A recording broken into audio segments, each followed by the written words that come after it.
अब तक आपने देखा अंजना बाई और उसकी 2 बेटियां रेणुका और सीमा मिलकर करीब 13 बच्चों की हत्या करती हैं। इसमें अंजना बाई के दूसरे पति की बेटी क्रांति भी शामिल है, जिसे उन्होंने गन्ने के खेत में मारा था। पूछताछ के बाद पुलिस अंजना बाई के घर पहुंची और वहां का मंजर देखकर उनकी आंखें फटी रह गई। दैनिक भास्कर की सीरीज मृत्युदंड में अंजना बाई केस पार्ट 3 में अब आगे की कहानी।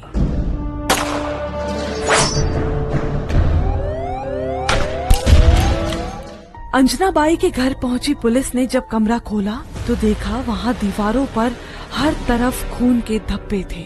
इतना ही नहीं, वहां बच्चों के खून से सने कपड़ों का ढेर भी लगा था। Chief investigation officer inspector Shashikant बोड़े रेणुका के पति किरण शिंदे को लेकर थाने पहुंचे और पूछताछ शुरू की। तेरे घर पर मिले वो कपड़े किसके थे? साहब, वो किडनैप किए हुए बच्चों के थे। अंजना बाई, रेणुका और सीमा पहले बच्चों को किडनैप करती थी, फिर उन्हें मार देती थी।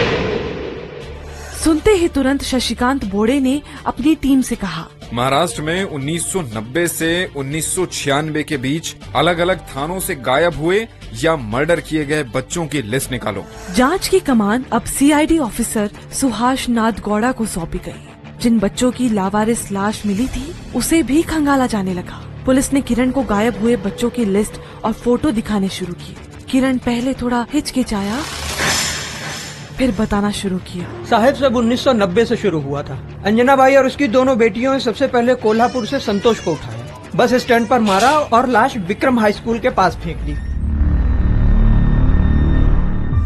इसके बाद एक एक कर कई बच्चे उठाए। बंटी, गुड्डू, अंजलि, क्रांति, ये तीनों कच्ची बस्तियों से बच्चों को उठाते। कभी चोरी करवाते, कभी भीख मंगवाते। जो काम ना आए उसको मार देते। इनमें क्रांति, देवली, मीना, पंकज जैसे कुछ बच्चे अच्छे परिवार के भी थे जिनका मर्डर किया गया। चारों के खिलाफ हत्या, अपहरण और साजिश की गंभीर धाराओं 120B, 302, 365, 342, 344 में मुकदमा दर्ज हुआ।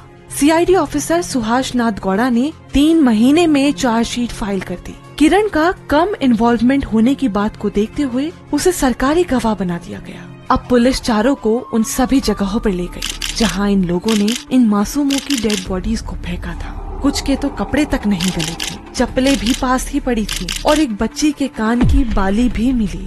सीआईडी ऑफिसर नाथ गौड़ा ने इन मासूमों की हत्या का कारण पूछा तो लाल आंखों से एकटक निहारती हुई अंजना बाई हंसने लगी और फिर झल्लाते हुए बोली, भीख नहीं मांगते थे, चोरी नहीं करते थे, तो मार दिए। तभी किरण बीच में एकदम से बोला, बड़े बच्चों को किडनैप करने के बाद ज्यादा दिनों तक एक जगह नहीं रख सकते थे। अगर वो किसी से कुछ कह देता तो हम फंस जाते, इसलिए उसे या तो कहीं ले जाकर छोड़ देते या किसी सुनसान जगह पर ले जाकर मार देते। रेणुका भी तुरंत बोल पड़ी, एक बार अपने बेटे आशीष को गोद में लेकर किसी का पर्स मारा। जब पकड़ी गई तो कहा कि बच्चे के लिए सब कर रही हूँ, नहीं तो बच्चे को जमीन पर पटक देती।